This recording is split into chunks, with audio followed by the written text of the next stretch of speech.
दुनिया के 7 महाद्वीप ये सिर्फ एक ज्योग्राफी का लेसन नहीं है, बल्कि हमारी पृथ्वी की एक फैसिनेटिंग कहानी है।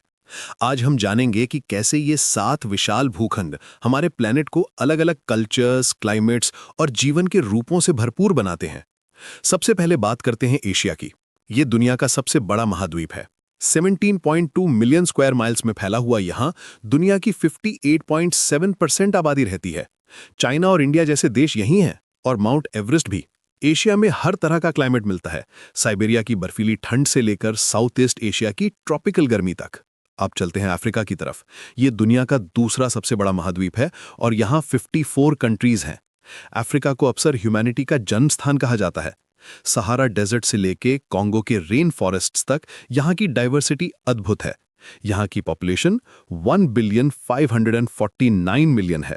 नॉर्थ अमेरिका, यहाँ 23 कंट्रीज हैं, जिसमें यूनाइटेड स्टेट्स, कनाडा और मेक्सिको प्रमुख हैं।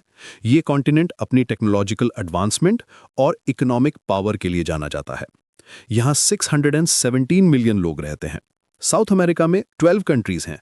अमेज़न रेन फॉरेस्ट, जो दुनिया के ऑक्सीजन का एक बड़ा हिस्सा प्रोड्यूस करता है, यहीं है। एंडीज माउंटेन्स भी यहीं हैं।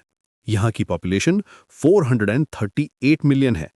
यूरोप, ये छोटा लगता है, लेकर इसका हिस्टोरिकल और कल्चरल इम्पैक्ट बहुत बड़ा है। 51 कंट्रीज में बटा हुआ यहाँ 742 मिलियन लोग रहते हैं।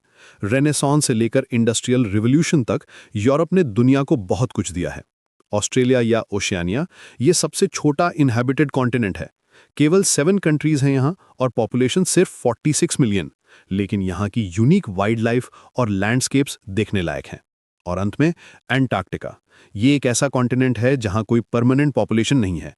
ये पूरी तरह बर्फ से ढका हुआ है और साइंटिफिक रिसर्च के लिए यूज होता है। यहाँ का टेम्परेचर -89 डिग्री सेल्सियस तक जा सकता है।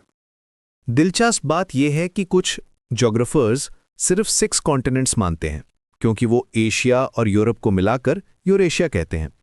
कुछ तो केवल 4 कॉन्टिनेंट्स की बात करते हैं, लेकिन सबसे कॉमनली एक्सेप्टेड मॉडल 7 कॉन्टिनेंट्स का ही है। हर कॉन्टिनेंट की अपनी अलग आइडेंटिटी है, अपनी लैंग्वेजेस, कल्चर्स